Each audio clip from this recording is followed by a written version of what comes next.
Hello friends, அனைவருக்கும் வணக்கம். இந்த வீடியோவில் 10ஆம் வகுப்பு அறிவியல் புத்தகத்தில் இருக்கிற தாவரம் மற்றும் விலங்கு ஹார்மோன் அப்படிங்கிற பாடத்தை பார்க்க போகிறோம். இந்த பாடத்தில் இருக்கிற மிக முக்கியமான ஹைலைட்டான பாயிண்ட்ஸை மட்டும் பார்க்க போகிறோம். கூடுதலாக புக் பேக் கொஷினை பார்க்க போகிறோம். சுருக்கமாக தெளிவாக பார்க்க போகிறோம். ஹார்மோன் என்ற சொல் கிரேக்க மொழியிலிருந்து வந்திருக்கு. இதன் பொருள் கிளர்ச்சி. ஹார்மோன் அப்படின்னா என்னன்னு பார்த்தா, அதாவது மனிதர்களுடைய உடம்பை எடுத்துக்கிட்டோம்னா அதில் 2 விதமான சுரப்பிகள் இருக்குங்க. நாளமுள்ள சுரப்பி, நாளமில்லா சுரப்பி. நாளமுள்ள சுரப்பின்னா ஒரு இடத்துல ஒரு வேதிப்பொருள் சுரக்கப்படுது.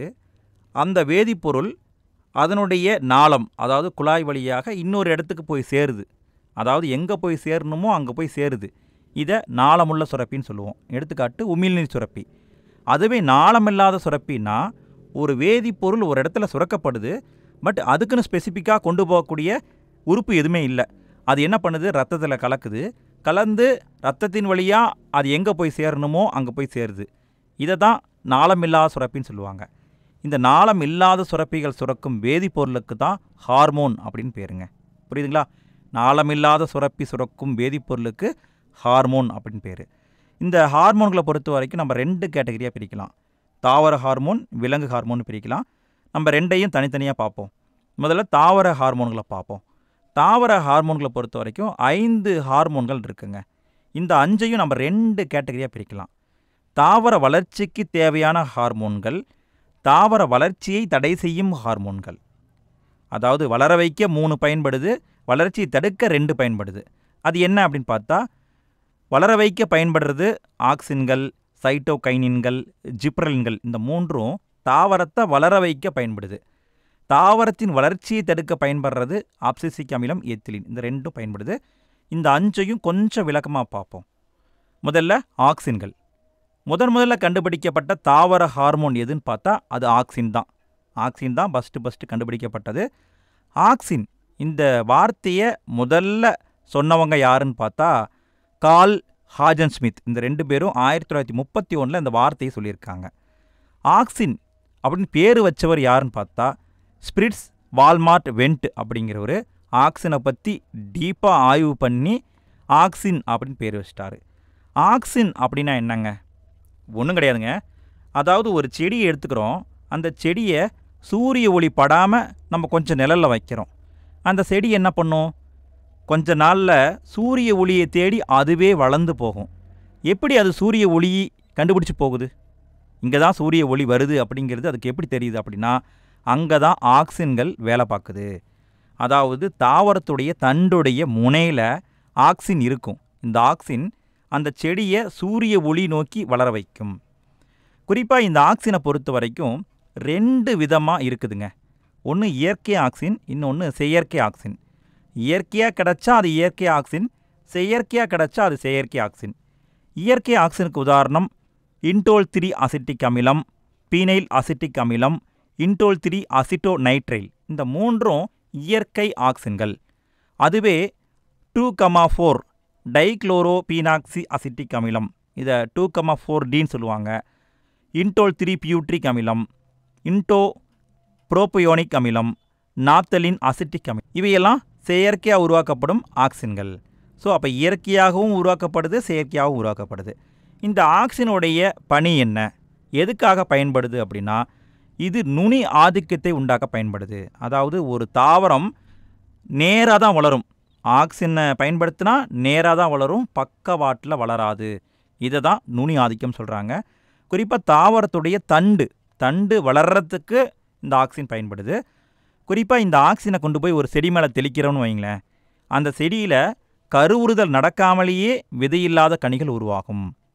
எடுத்துக்காட்டு தர்பூசணி, திராட்சை, எலுமிச்சை.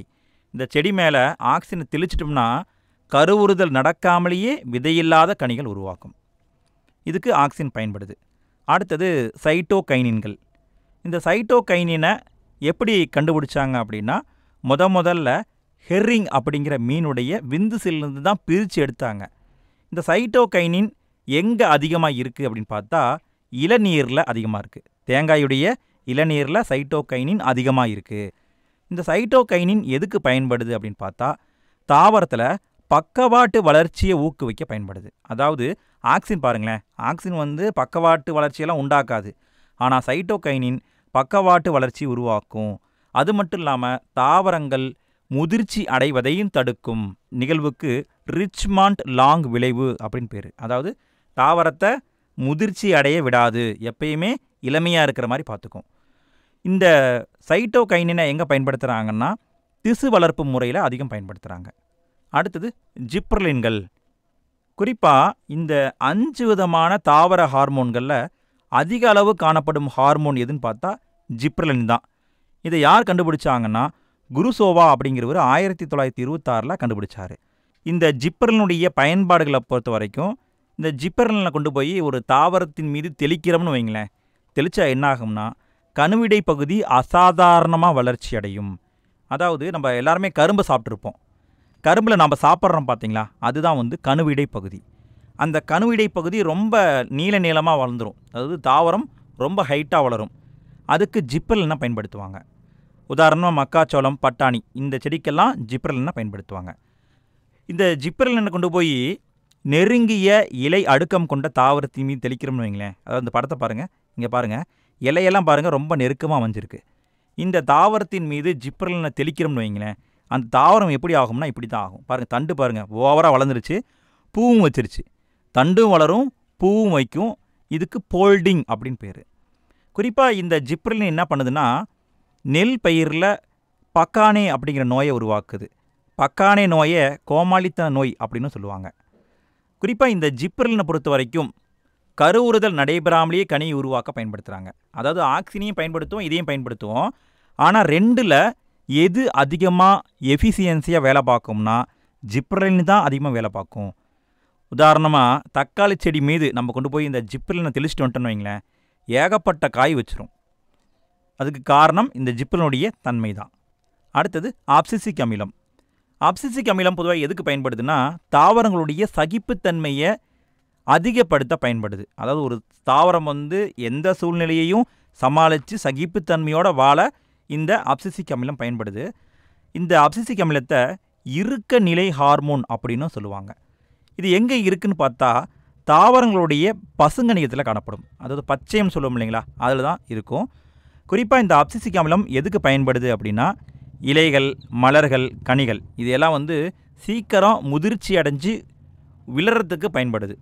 குறிப்பாக இந்த ஆப்சிசிக் அமிலம் வெயில் காலத்தில், அதாவது கோடை காலத்தில் தாவரத்துடைய இலை துளையை மூட பயன்படுது. அதாவது தாவரத்தில் இலைத்துளைன்னு ஒன்று இருக்குங்க.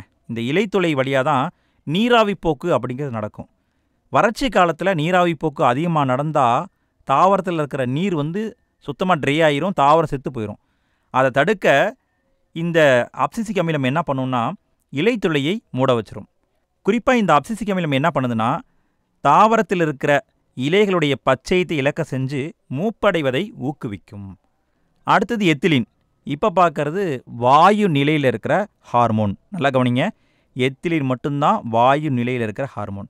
எத்திலின் எதுக்கு பயன்படுதுன்னா பழங்களை பழுக்க வைக்க பயன்படுகிறது.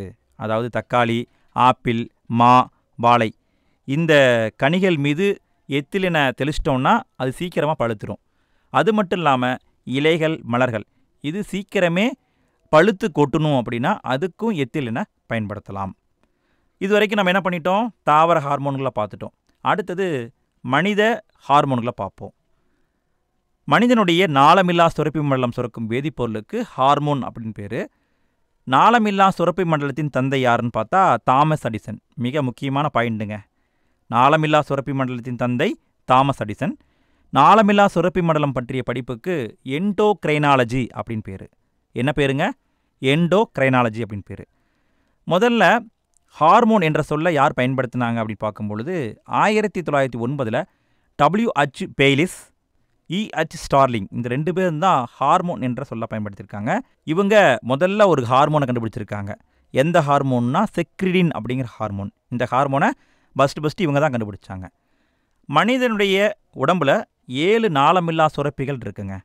என்னென்னு பார்த்தா பிட்யூட்ரி சுரப்பி, தைராய்டு சுரப்பி, பாரா தைராய்டு சுரப்பி, கணையச் சுரப்பி, அட்ரினல் சுரப்பி, இனப்பெருக்க சுரப்பி, தைம சுரப்பின்னு சொல்லிட்டு 7 நாளமில்லா சுரப்பிகள் இருக்குது. இந்த 7 நாளமில்லா சுரப்பிகளையும் நம்ம 1 by 1 பார்க்க போகிறோம், சுருக்கமாக பார்க்க போகிறோம். முதல்ல பார்க்குறது பிட்யூட்ரி சுரப்பி. பிட்யூட்ரி சுரப்பியை தலைமைச் சுரப்பி அப்படின்னு சொல்லுவாங்க. இந்த பிட்யூட்ரி சுரப்பி எங்கே இருக்குதுன்னு பார்த்தா மூளையுடைய அடிப்பகுதியில், மனிதனுடைய மூளையின் அடிப்பகுதியில் டையன்செபலான் அப்படின்னு ஒரு பகுதி இருக்குது. அந்த பகுதியில் ஹைப்போதலாமஸோட பிட்யூட்ரி சுரப்பி தண்டின் மூலமாக இணைக்கப்பட்டிருக்கு. இந்த பிட்யூட்ரி சுரப்பி எப்படி இருக்கும்னா பட்டாணி வடிவத்தில் திரட்சியான, அதாவது கொத்து கொத்தாக இருக்கிற செல்களின் தொகுப்பு தான் பிட்யூட்ரி சுரப்பி. இந்த பிட்யூட்ரி சுரப்பியை பொறுத்த வரைக்கும் 2 கதுப்புகளை பெற்றிருக்கும். ஒன்று முன்புற கதுப்பு, இன்னொன்று பின்புற கதுப்பு. முன்புற கதுப்புக்கு அடினோ ஹைப்போபைசிஸ் அப்படின்னு பேர், பின்புற கதுப்புக்கு நியூரோ ஹைப்போபைசிஸ்ன்னு பேர். முன்புற கதுப்பில் 5 ஹார்மோன்கள் சுரக்கப்படுது, பின்புற கதுப்பில் 2 ஹார்மோன்கள் சுரக்கப்படுது. இது எல்லாத்தையும் கொஞ்சம் விளக்கமாக பார்க்கலாம். முதல்ல முன்புற கதுப்பை பார்ப்போம். முன்புற கதுப்பை அடினோ ஹைப்போபைசிஸ்ன்னு சொல்லுவாங்க. இங்கே 5 ஹார்மோன்கள் சுரக்கப்படுது. வளர்ச்சி ஹார்மோன் GHன்னு சொல்லுவாங்க, தைராய்டை தூண்டும் hormone TSH, Adreno corticotrophic hormone அல்லது அட்ரினல் புரணியை தூண்டும் ஹார்மோன் ACTHன்னு சொல்லுவாங்க, கொனடோட்ராஃபிக் ஹார்மோன் GTHன்னு சொல்லுவாங்க, புரோலாக்டின் BRன்னு சொல்லுவாங்க. இந்த 5 ஹார்மோன்களும் பிட்யூட்ரியுடைய முன்புற கதுப்பான அடினோ ஹைப்போபைஸில் சுரக்கப்படுது. இந்த 5ஐயும் கொஞ்சம் விளக்கமாக பார்க்கலாம். முதல்ல பார்க்குறது வளர்ச்சி ஹார்மோன். வளர்ச்சி ஹார்மோன் இதில் பேர்லேயே இருக்குது, மனிதர்கள் வளர்ச்சிக்கு இந்த ஹார்மோன் பயன்படுது. குறிப்பாக குழந்தைகளில் இந்த ஹார்மோன் கம்மியாக சுரந்ததுன்னா குள்ளத்தன்மை ஏற்படும், அதிகமாக சுரந்ததுன்னா அசுரத்தன்மை ஏற்படும். இது குழந்தைகளில். அதுவே பெரியவர்களில் இந்த வளர்ச்சி ஹார்மோன் அதிகமாக சுரக்குதுன்னா அக்ரோமெகாலி அப்படிங்கிற நிலை ஏற்படும். அக்ரோமெகாலினா கை கால்லாம் ரொம்ப நீட்டமாக வளர்ந்து போயிடும். இதுதான் அக்ரோமெகாலி. அடுத்தது 2வது ஹார்மோன் தைராய்டை தூண்டும் ஹார்மோன். இது தைராய்டை கண்ட்ரோல் பண்ணுது. 3வது ஹார்மோன் அட்ரினோ கார்டிகோட்ராஃபிக் ஹார்மோன் அல்லது அட்ரினல் புரணியை தூண்டும் ஹார்மோன். இதனுடைய வேலை என்னன்னு பார்த்தா அட்ரினலுடைய சுரப்பியுடைய புரத உற்பத்தியில் ஈடுபடுது. அடுத்தது கொனடோட்ராஃபிக் ஹார்மோன். கொனடோட்ராஃபிக் ஹார்மோன் அப்படின்னு சொன்னால் இனப்பெருக்க உறுப்பு வளர்ச்சிக்கு பயன்படுது. குறிப்பாக இந்த ஹார்மோன் 2 வகையாக பிரிக்கப்பட்டிருக்கு. ஒன்று லூட்டினைசிங் ஹார்மோன், இன்னொன்று பாலிக்கல் செல்களை தூண்டும் ஹார்மோன். லூட்டினைசிங் ஹார்மோன் அப்படிங்கிறது ஆண்களுக்குள்ளேயும் இருக்குது, பெண்களுக்குள்ளேயும் இருக்குது. குறிப்பாக ஆண்களில் ஆண் இனப்பெருக்க ஹார்மோனான டெஸ்டோஸ்டீரோன் அப்படிங்கிறத சுரக்க வைக்குது. அதுவே பெண்களில் பார்த்தோம்னா பெண் இனப்பெருக்க ஹார்மோனான ஈஸ்ட்ரோஜன் மற்றும் புரோஜெஸ்ட்ரான் இதை உருவாக்கவும் இந்த லூட்டினைசிங் பயன்படுது. அதாவது ஆண்களுக்குள்ளேயும் பெண்களுக்குள்ளேயும் ஹார்மோனை தூண்டி விடுது. குறிப்பாக பெண்களுக்குள்ள கார்பஸ் லூட்டியம் அப்படிங்கிறத வளர்ச்சி அடையவும் வைக்குது. அடுத்து பாலிக்கல் செல்களை தூண்டும் ஹார்மோன். இது பெண்களுடைய அண்டத்துக்குள்ளே இருக்கக்கூடிய ஒரு ஹார்மோன். அடுத்தது பார்த்தா புரோலாக்டிஜன், 5வது ஹார்மோன். இந்த ஹார்மோன் எதுக்கு பயன்படுதுன்னா குழந்தை பெரும் காலத்தில் பால் சுரப்பி, அந்த பால் சுரப்பியை வளர்ச்சி அடைய வைக்குது, பால் உற்பத்தியையும் தூண்டி விடுது. அதுக்கு இந்த புரோலாக்டின் என்ற ஹார்மோன் பயன்படுது. அப்போ இது வரைக்கும் நம்ம என்ன பண்ணிட்டோம், அதாவது பிட்யூட்ரி சுரப்பியுடைய முன்கதுப்பில் இருக்கிற 5 ஹார்மோன்களை நம்ம பார்த்துட்டோம். அடுத்தது பிட்யூட்ரி சுரப்பியுடைய பின்புற கதுப்பை பார்க்க போகிறோம். பின்புற கதுப்புக்கு நியூரோ ஹைப்போபைசிஸ்னு பேர். இங்கே 2 ஹார்மோன்கள் சுரக்கப்படுது. என்னன்னு பார்த்தா வாசோப்ரெசின் அல்லது ஆன்டிடையூரிக் ஹார்மோன் ADHன்னு சொல்லுவாங்க, இன்னொன்று ஆக்சிடோசின். இந்த 2ஐயும் கொஞ்சம் டீட்டெயிலாக பார்க்கலாம். முதல்ல வாசோப்ரெசின் அல்லது ஆன்டிடையூரிக் ஹார்மோனை பார்ப்போம். இதை ADHன்னு சொல்லுவாங்க. இது எதுக்கு பயன்படுதுன்னா சிறுநீர் குழல்களில் நீர் மீண்டும் உறிஞ்சப்படுதலுக்கு பயன்படுது. அதாவது நம்ம உடம்புல தண்ணி இருக்கா இல்லையா, அந்த தண்ணி என்ன பண்ணும், உடம்பை சுற்றி வர கெட்ட தண்ணியாக மாறிடும். அது நம்மளுடைய சிறுநீரகத்துக்கு போகும். சிறுநீரகம் என்ன பண்ணுன்னா அதில் இருக்கிற அந்த கெட்டதுகளையும் எடுத்துகிட்டு தண்ணியை ஃபில்டர் பண்ணி திரும்பவும் உடம்புக்கே அனுப்பும். இப்படி அதிகமாக தண்ணியை ஃபில்டர் பண்ணி அனுப்ப காரணமாக இருக்கிறது இந்த வாசோப்ரெசின். இதனால் இதுக்கு சிறுநீர் பெருக்கெதிர் ஹார்மோன், அதாவது சிறுநீர் பெருக்கத்திற்கு எதிரான ஹார்மோன் அப்படிங்கிற பேரும் வச்சுருக்காங்க. இந்த வாசோப்ரெசின் கம்மியாக சுரக்குதுன்னு வைங்களேன், அப்போ என்ன ஆகும்னா அதிகமான சிறுநீர் வெளியே போகும். தண்ணியை ஃபில்டர் பண்ண முடியாமல் தண்ணி அதிகமாக யூரின் வழியே வெளியே போகும். இதற்கு பாலி யூரியா அப்படின்னு பேர். இந்த மாதிரி நிலை ஏற்பட்டால் அந்த குறைபாட்டை டயாபெட்டிஸ் இன்சிபிடஸ் அப்படின்னு சொல்லுவாங்க. அடுத்தது ஆக்சிடோசின். ஆக்சிடோசின் எதுக்கு பயன்படுதுன்னா குழந்தை பிறக்கும் பொழுது கருப்பை சுருங்கி விரியும், அதற்கு ஆக்சிடோசின் பயன்படுது. குறிப்பாக குழந்தை பிறந்த பிறகு பால் சுரப்பிலிருந்து பால் வெளிவருவதற்கும் இந்த ஆக்சிடோசின் தான் காரணமாக இருக்குது. அப்போ இது வரைக்கும் நம்ம பிட்யூட்ரி சுரப்பியை பார்த்துட்டோம். நல்லா கவனமாக பாருங்கள். பிட்யூட்ரியுடைய சுரப்பியை பொறுத்த வரைக்கும் 2 கதுப்புகள் இருக்குங்க. முன்புற கதுப்பு, பின்புற கதுப்பு. முன்புற கதுப்புங்கிறதுக்கு அடினோ ஹைப்போபைசிஸ் பேர், பின்புற கதுப்புக்கு நியூரோ ஹைப்போபைசிஸ் பேர். முன்புற கதுப்பில் 5 ஹார்மோன்கள் சுரக்கப்படுது, பின்புற கதுப்பில் 2 ஹார்மோன்கள் சுரக்கப்படுது. இதை நம்ம டீட்டெயிலாக பார்த்துட்டோம். அடுத்தது என்ன பார்க்க போகிறோம்னா தைராய்டு சுரப்பியை பார்க்க போகிறோம். தைராய்டு சுரப்பி எங்கே இருக்குன்னா மூச்சுக்குழாய் நம்மளுடைய கழுத்தில் 2 பக்கத்துலேயும் இருக்குது.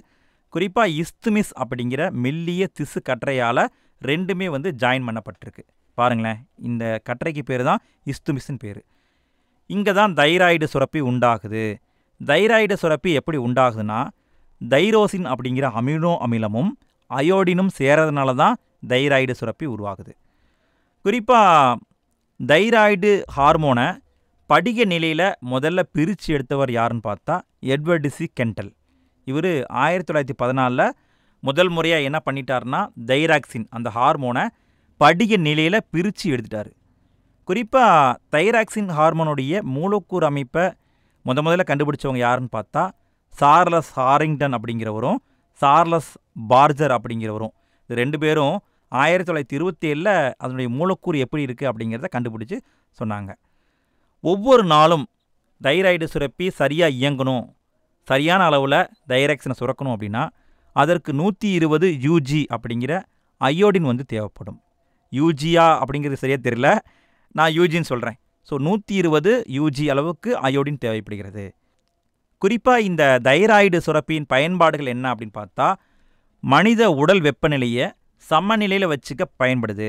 அதாவது நம்மளுடைய உடம்பு டெம்பரேச்சரை கரெக்டான லெவலில் மெயின்டைன் பண்ண தைராய்டு பயன்படுது. குறிப்பாக நம்மளுடைய உடல், மனம், ஆளுமை இதனுடைய வளர்ச்சியில் தைராய்டு சுரப்பி ரொம்ப முக்கிய பங்கு வகிக்குது. அதனால் ஆளுமை ஹார்மோன் அப்படின்னு சொல்லுவாங்க. இந்த தைராய்டு சுரப்பியிலையும் 2 விதமான ஹார்மோன்கள் சுரக்கப்படுதுங்க. என்னென்ன அப்படின்னு பார்த்தா ட்ரை அயோடோ தைரோசின் T3 அப்படின்னு சொல்லுவாங்க, டெட்ரா அயோடோ தைரோசின் இதை தைராக்சின்னு சொல்லுவாங்க அல்லது T4ன்னு சொல்லுவாங்க. நல்லா கவனிங்க, தைரோசின்னா T3, தைராக்சின் அப்படின்னா T4. இந்த தைராய்டு கம்மியாக சுரந்தாலோ அதிகமாக சுரந்தாலோ நமக்கு பாதிப்பு ஏற்படும். முதல்ல கம்மியாக சுரந்தா என்ன ஏற்படும் அப்படிங்கிறத பார்க்கலாம்.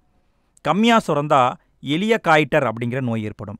அதாவது இந்த உடம்புக்கு தேவையான அளவுக்கு அயோடின் இல்லைன்னு வச்சுக்கோங்களேன். நம்ம அதிகமாக அயோடின் எடுத்துக்கல, சரியான அளவில் அயோடின் எடுத்துக்கல அப்படின்னா நமக்கு எளிய காய்டர் அப்படிங்கிற நோய் ஏற்படும். இது கழுத்து பகுதியில் பார்த்தா வீங்கி இருக்கும். குறிப்பாக இந்த நோய் எந்த பகுதியில் அதிகமாக காணப்படுதுன்னா இமயமலை பகுதியில் அதிகமாக காணப்படுது. அடுத்தது குழந்தைகள்கிட்ட தைராய்டு கம்மியாக சுரக்கப்படுது அப்படின்னா அவங்களுக்கு குள்ளத்தன்மை ஏற்படும், மன வளர்ச்சி குறைபாடு ஏற்படும், எலும்பு வளர்ச்சி குறைபாடு ஏற்படும். இப்படி ஏற்படுறத கிரிட்டினிசம் அப்படின்னு சொல்லுவாங்க. இந்த நோயால் பாதிக்கப்பட்டவங்களுக்கு கிரிட்டின்கள் அப்படின்னு பேர். அதாவது பேஷண்ட்டுக்கு கிரிட்டின்கள் அப்படின்னு பேர். அடுத்தது இந்த தைராய்டு சுரப்பி பெரியவர்கள்ட்ட கம்மியாக சுரக்குதுன்னு வைங்களேன், அதுக்கு பெயர் மிக்சிடிமா அப்படின்னு பேர்.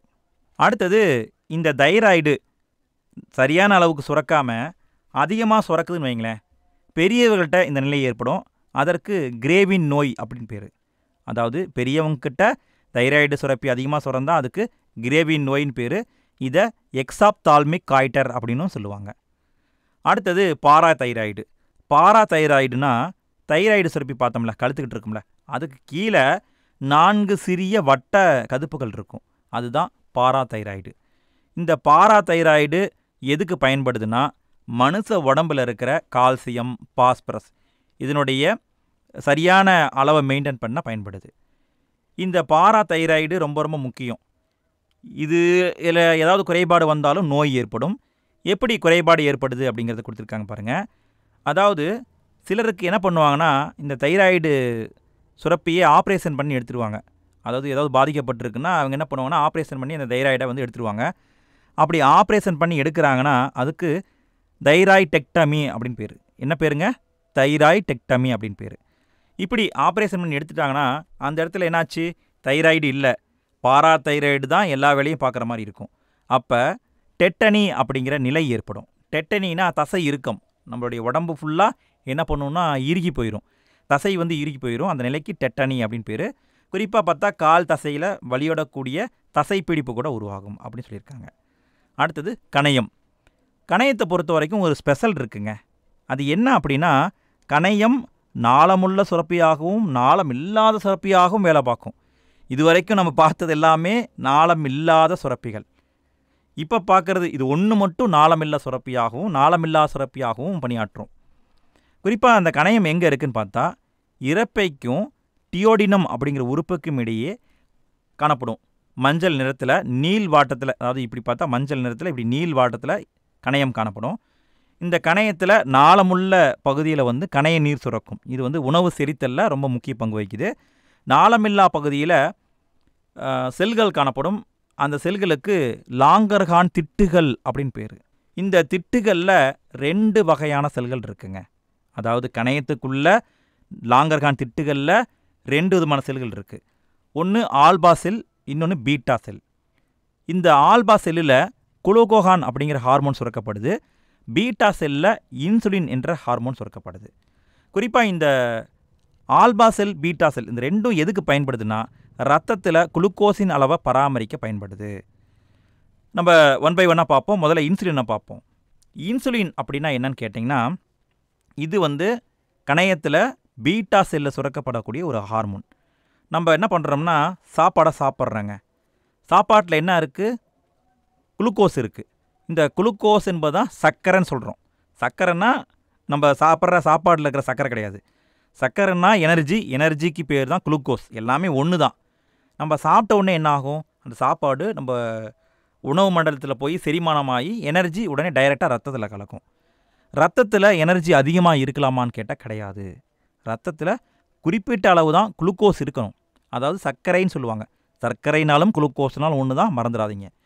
ஸோ இந்த குளுக்கோஸு குறிப்பிட்ட அளவு தான் இருக்கணும். அதை தாண்டி அதிகமாகவும் போகக்கூடாது, கம்மியாகவும் போகக்கூடாது.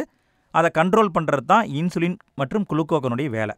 இன்சுலின் என்ன பண்ணுன்னா, ரத்தத்தில் குளுக்கோஸின் அளவு அதிகமாக இருக்குன்னு வைங்களேன், அந்த குளுக்கோஸை பிடிச்சி கிளைகோஜனாக மாற்றி கல்லீரல் மற்றும் தசையில் சேமித்து வைக்கும். அதாவது எதிர்காலத்தில் தேவைப்படுமே அப்படின்னு சொல்லிட்டு, நம்ம எப்படி அதிகமாக நம்மக்கிட்ட பணம் இருந்தால் என்ன பண்ணுறோம்? எடுத்து லாக்கரில் சேவ் பண்ணி வைக்கிறோம்ல, அந்த மாதிரி இன்சுலின் குளுக்கோஸை கிளைகோஜனாக மாற்றி சேவ் பண்ணி வைக்கும். குறிப்பாக செல்லுக்குள் குளுக்கோஸ் செல்வதை ஊக்குவிக்கும். ரத்தத்தில் இதனால் என்ன ஆகுது? குளுக்கோஸின் அளவு கம்மியாகுது. அதாவது அதிகமாக இருந்ததை இது என்ன பண்ணுது?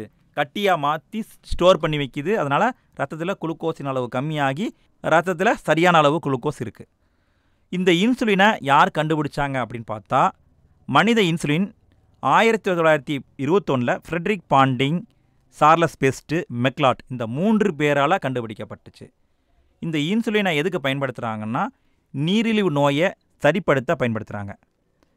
எப்போ பயன்படுத்தினாங்க அப்படின்னு பார்க்கும்பொழுது 1922 ஜனவரி 11 தான் ஃபஸ்ட்டு பயன்படுத்தியிருக்காங்க. முதல்ல பயன்படுத்தப்பட்டது 1922 தான் பயன்படுத்தப்பட்டிருக்கு. அப்போ இன்சுலின் என்ன பண்ணுது? குளுக்கோஸை கிளைகோஜனாக மாற்றி எதிர்காலத்தில் தேவை அப்படிங்கிற மாதிரி லாக்கரில் கொண்டு போய் ஸ்டோர் பண்ணி வைக்குது. அதுவே குளுக்கோகான் என்ன பண்ணும்? இப்போ நம்ம சாப்பிடவே இல்லை, அப்போ நம்ம ரத்தத்தில் சர்க்கரை அளவு கம்மியாயிருச்சு. அப்போ இந்த குளுக்கோகான் என்ன பண்ணுன்னா, லாக்கரில் இருக்கிற அந்த கிளைகோஜனை கொண்டாந்து அதை உடச்சி குளுக்கோஸாக மாற்றி ரத்தத்தில் கலந்து விடும். அப்போ ரத்தத்தில் சர்க்கரை அளவு கம்மியாக இருக்கும். இந்த ப்ராசஸ் நடந்தவுடனே சர்க்கரை அளவு அதிகமாகும். அப்போ ரத்தத்தில் அதிகமாக போனால் கம்மி பண்ணுறதுக்கு இன்சுலினும், குறைவாக போனால் அதை சரி பண்ணுறதுக்கு குளுக்கோகானும் பயன்படுது. குறிப்பாக இந்த இன்சுலின் சரியான அளவு செயல்படலைன்னா நம்ம உடம்புல நிறைய நோய்கள் ஏற்படுது. அதை தான் இங்கே கொடுத்துருக்காங்க. இன்சுலின் குறைபாட்டால் ஏற்படக்கூடிய நோயின் பெயர் டயாபெட்டிஸ் மெலிட்டஸ். இதை நம்ம கொஞ்சம் விளக்கமாக பார்க்கலாம். இன்சுலின் என்ன பண்ணுதுங்கிறத நம்ம இப்போ பார்த்துட்டோம். அதாவது ரத்தத்தில் சர்க்கரையின் அளவை கம்மி பண்ணுது. பட் இன்சுலின் ஒரு வேளை சுரக்கலை அப்படின்னா ரத்தத்தில் சர்க்கரையின் அளவு அதிகமாகும். அப்படி ரத்தத்தில் சர்க்கரையின் அளவு அதிகமானால் அதுக்கு ஹைப்பர் கிளைசீமியா அப்படின்னு பேர். என்ன பேருங்க? ஹைப்பர் கிளைசீமியா அப்படின்னு பேர். இதனால் என்ன ஆகும்? அதாவது நம்ம உடம்பில் சர்க்கரையின் அளவை கண்ட்ரோல் பண்ணுறது 2 பேர். ஒன்று இன்சுலின், இன்னொன்று சிறுநீரகம். இப்போ என்னாச்சு? சிறுநீரகமே எல்லா வேலையும் பார்க்குற மாதிரி ஆகிப்போச்சு. அப்போ சிறுநீரகம் என்ன பண்ணுன்னா, அதிகப்படியான குளுக்கோஸை வெளியே அனுப்ப ட்ரை பண்ணும், வெளியே அனுப்பிடும். அதை கிளைக்கோயூரியா அப்படின்னு சொல்லுவாங்க. இதனால் என்னாகும்? அடிக்கடியே நம்ம யூரின் போவோம். சர்க்கரை வியாதி வந்தவங்க அடிக்கடி யூரின் போவாங்க. அதுக்கு பாலியூரியா அப்படின்னு பேர். அடிக்கடி யூரின் போனால் என்ன ஆகும்? அடிக்கடி தண்ணி வெளியே போயிடும். அப்போ நம்ம அதிகமாக தண்ணி குடிக்கிற மாதிரி இருக்கும். அப்போ அதிகமாக தாகம் எடுக்கும். அதை பாலிடிப்சியா அப்படின்னு சொல்கிறாங்க. அடுத்தது அடிக்கடி வந்து பசி எடுக்கும். பசி எடுத்தால் அதை பாலிபேஜியா அப்படின்னு சொல்கிறாங்க. இந்த ஏரியா ரொம்ப முக்கியமான ஏரியாங்க. இதை கண்டிப்பாக கொஸ்டின் கேட்க வாய்ப்பு இருக்குது. நீங்கள் தெளிவாக படிச்சுக்கோங்க. அடுத்தது அட்ரினல் சுரப்பியை பார்க்க போகிறோம். அட்ரினல் சுரப்பி எங்கே இருக்குன்னா சிறுநீரகத்துடைய மேல் புறத்தில் இருக்குது. இதனால் சிறுநீரக மேற்சுரப்பி அப்படின்னு சொல்லுவாங்க. இந்த அட்ரினலை பொறுத்த வரைக்கும் ரெண்டாக பிரிக்கிறாங்க. வெளிப்பகுதி, அதாவது வெளியில் இருக்கிற சுற்றி இருக்கிற மேற்பகுதிக்கு வெளிப்புற பகுதி அல்லது அட்ரினல் கார்டெக்ஸ் அப்படின்னு பேர். அதுவே உள்ளே இருக்கிற இந்த பகுதிக்கு அட்ரினல் மெடுல்லா அல்லது உட்புற பகுதின்னு பேர். அதாவது வெளியே இருக்கிற பகுதி அட்ரினல் கார்டெக்ஸ், உள்ளே இருக்கிற பகுதி அட்ரினல் மெடுல்லா. இந்த ரெண்டு பகுதியிலுமே ஹார்மோன்கள் சுரக்கப்படுதுங்க. இந்த ரெண்டையும் நம்ம கொஞ்சம் விளக்கமாக பார்க்கலாம். முதல்ல அட்ரினல் கார்டெக்ஸ் பதியை பார்ப்போம். இந்த அட்ரினல் கார்டெக்ஸ் இருக்குது பார்த்தீங்களா, அதாவது வெளியே இந்த லேயர் இருக்குல்ல, இந்த லேயரை நல்லா கவனிங்களேன். பாருங்கள், 3 இருக்குது பாருங்கள். இங்கே பாருங்கள், இங்கே ஒன்று இருக்குது, இங்கே ஒன்று இருக்குது. 3 லேயராக இருக்குது. அதாவது 3 செல் அடுக்குகளால் இந்த அட்ரினல் கார்டெக்ஸ் உருவாக்கப்பட்டிருக்கு. சோனா குளாமருலேசா, சோனா பாசிகுலேட்டா, சோனா ரெடிகுலாரிஸ், இந்த 3 அடுக்கு செல்களால் அட்ரினல் கார்டெக்ஸ் உருவாக்கப்பட்டிருக்கு. இந்த அட்ரினல் கார்டெக்ஸில் ஹார்மோன்கள் சுரக்கப்படுது. அந்த ஹார்மோனை நம்ம 2 வகையாக பிரிக்கிறோம். பொதுவாக என்ன சொல்கிறாங்க அப்படின்னா, அட்ரினல் கார்டெக்ஸில் சுரக்கப்படும் ஹார்மோன்களுக்கு கார்டிகோஸ்டீராய்டுகள் அப்படின்னு பேர். அதாவது கார்டிகோஸ்டீராய்டு அப்படின்னு பொதுவாக பேர். ஆனால் 2 விதமான அட்ரினல் கார்டெக்ஸ் சுரப்பிகள் சுரக்கப்படுது. என்னென்ன அப்படின்னு பார்த்தா குளுக்கோகார்டிகாய்டுகள், மினரலோ கார்டிகாய்டுகள். இந்த ரெண்டையும் கொஞ்சம் டீட்டெயிலாக பார்ப்போம். அதாவதுங்க, அட்ரினலில் வந்து வெளிப்புறத்தில் இருக்கிறது அட்ரினல் கார்டெக்ஸ். இதில் 2 விதமான ஹார்மோன்கள் சுரக்கப்படுது. ஒன்று குளுக்கோகார்டிகாய்டுகள், இன்னொன்று மினரலோ கார்டிகாய்டுகள். இது நம்ம கொஞ்சம் விளக்கமாக பார்க்கலாம். முதல்ல பார்க்குறது குளுக்கோகார்டிகாய்டுகள். இது எங்கே உருவாகுதுன்னா சோனா பாசிகுலேட்டா அப்படிங்கிற அடுக்கில் உருவாகுது. நல்லா பாருங்களேன், அட்ரினல் கார்டெக்ஸ் 3 அடுக்கால் உருவாக்கப்பட்டிருக்கு. அதில் 2வது அடுக்கு தான் சோனா பாசிகுலேட்டா. அப்போ 2வது அடுக்கில் தான் அந்த குளுக்கோகார்டிகாய்டு உருவாகுது. இந்த ஹார்மோனையும் 2ஆக பிரிக்கிறாங்க. கார்டிசோல், கார்டிகோஸ்டீரான் அப்படின்னு பிரிக்கிறாங்க. கார்டிகோஸ்டீரான் இது எதுக்கு பயன்படுது அப்படின்னா கல்லீரலில் கிளைகோஜனை குளுக்கோஸாக மாற்றுவதை தூண்டுகிறது. அது மட்டும் இல்லாமல் அலர்ஜி மற்றும் ஒவ்வாமை தடுப்பு பொருளாகவும் கார்டோஸ்டீரான் பயன்படுகிறது. அடுத்து கார்டிசோல். கார்டிசோல் அப்படிங்கிறது உயிர்காக்கும் ஹார்மோன் அப்படி சொல்கிறாங்க. மிக மிக முக்கியமான பாயிண்ட்டு. உயிர்காக்கும் ஹார்மோன் எதுன்னு பார்த்தா கார்டிசோல். கார்டிசோல் என்ன பண்ணுதுன்னா நம்ம உடம்பை உயிர்ப்பு நிலையில் வச்சிருக்க பயன்படுது. மிகுந்த பாதிப்பு, மன அழுத்தத்துக்கு நம்ம உட்படுறோம் அப்படின்னா அதுலேருந்து மீண்டு வர்றதுக்கு இந்த கார்டிசோல் பயன்படுது. அப்போ இது வரைக்கும் நம்ம என்ன பண்ணிட்டோம்? குளுக்கோகார்டிகாய்டுகளை பார்த்துட்டோம். அடுத்தது மினரலோ கார்டிகாய்டுகள். இது எங்கே சுரக்கப்படுதுன்னா சோனா குளோமருலோசா அப்படிங்கிறதுல சுரக்கப்படுது. இந்த மினரலோ கார்டிகாய்டுகளில் உருவாக்கக்கூடிய ஒரு வேதிப்பொருள் தான் ஆல்டோஸ்டீரோன்.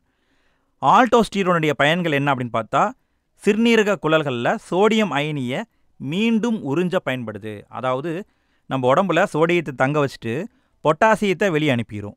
அது மட்டும் இல்லாமல் நம்ம உடலுடைய மின்பகுப்புகளுடைய சமநிலை, நீரளவு, சவ்வூடு பரவல் அழுத்தம், இரத்த அழுத்தம் எல்லாத்தையும் சமமாக பராமரிக்கிறது இந்த ஆல்டோஸ்டீரோன் அப்படின்னு சொல்கிறாங்க.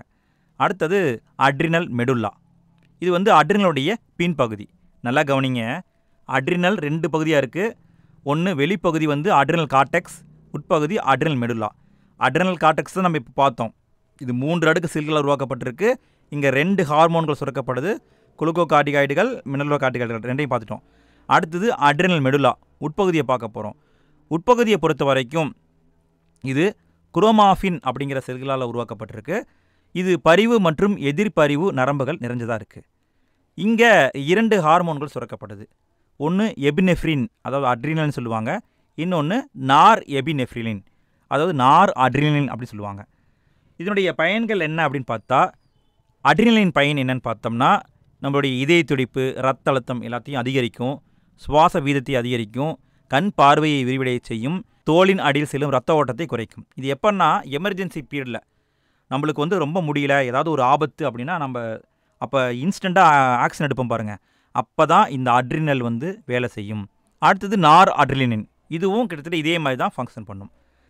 அடுத்தது இனப்பெருக்க ஹார்மோன். இனப்பெருக்க ஹார்மோனை பொறுத்த வரைக்கும் இதை 2ஆக பிரிக்கலாங்க. ஒன்று விந்தகம், இன்னொன்று அண்டகம். விந்தகம் அப்படின்னா அது ஆணுடைய இனப்பெருக்க உறுப்பு, அண்டகம்னா பெண்ணுடைய இனப்பெருக்க உறுப்பு. முதல்ல விந்தகத்தை பார்ப்போம். விந்தகத்தை பொறுத்த வரைக்கும் 3 விதமான செல்களால் உருவாக்கப்பட்டிருக்கு. செமினிபெரியஸ் குழல், லீடிக் செல், சேட்ரோலி செல், இந்த 3 செல்களால் உருவாக்கப்பட்டிருக்கு. இதில் லீடிக் செல்னு ஒன்று பார்த்தோம் பாருங்கள். இதில் தான் டெஸ்டோஸ்டிரோன் அப்படிங்கிற ஆண் இனப்பெருக்க ஹார்மோன் உற்பத்தி ஆகிறது. இந்த டெஸ்டோஸ்டிரோன் எதுக்கு பயன்படுது அப்படின்னு பார்த்தா விந்து உற்பத்திக்கு பயன்படுது. 2ஆம் நிலை பால் பண்புகளுக்கு காரணமாக அமையுது. அப்போ விந்து செல்லை பார்த்துட்டோம். அடுத்து அண்டகம். அண்டகத்தில் 2 ஹார்மோன் சுரக்கப்படுது. ஒன்று ஈஸ்ட்ரோஜன், இன்னொன்று புரோஜெஸ்ட்ரான். இது நம்ம கொஞ்சம் டீட்டெயிலாக பார்க்கலாம். ஈஸ்ட்ரோஜன் இது எங்கே உருவாகுதுன்னா கிராஃபியன் செல்களில் உருவாக்கப்படுது. எங்கன்னா கிராஃபியன் செல்களில் உருவாக்கப்படுது. ஈஸ்ட்ரோஜனுடைய வேலை என்னன்னா பருவமடையும் பொழுது உடலில் மாற்றங்களை ஏற்படுத்துறது, அண்ட செல்லை உருவாக்குறது, அண்ட பாலிக்கல் செல்களை முதிர்ச்சி அடைய வைக்கிறது, 2ஆம் நிலை பால் பண்பு வளர்ச்சி அடைவதை ஊக்குவிக்கிறது. இந்த மாதிரி வேலையை பார்க்குறது யாருன்னா ஈஸ்ட்ரோஜன். அடுத்தது புரோஜெஸ்ட்ரான் எங்கே உருவாகுதுன்னா கார்பஸ் லூட்டியத்தில் உற்பத்தி ஆகுது. இது எதுக்கு பயன்படுதுன்னா கருப்பையில் நடைபெறக்கூடிய முன் மாதவிடாய் கால மாற்றத்துக்கு காரணம் அமையுது. கரு பதிவதற்கு தேவையான கருப்பையை தயார் பண்ணுது, கர்ப்ப காலத்தினை பராமரிக்குது, தாய்சேய் இனிப்பு திசுவை உருவாக்குவதற்கு காரணமாக அமையுது. எதுன்னு கேட்டால் புரோஜெஸ்டிரான். அடுத்தது தைமசுரப்பி எங்கே இருக்குன்னா மார்புடைய மேற்புறத்தில் மூச்சுக்குழாயுடைய கீழ்ப்புறத்தில் ஒட்டி அமைஞ்சிருக்கும். தைமசுரப்பி நாளமில்லா சுரப்பியாகவும் நிணநீர் உறுப்பாகவும் செயல்படும். இந்த தைமசுரப்பி தைமோசின் அப்படிங்கிற ஹார்மோனை சுரக்கும்.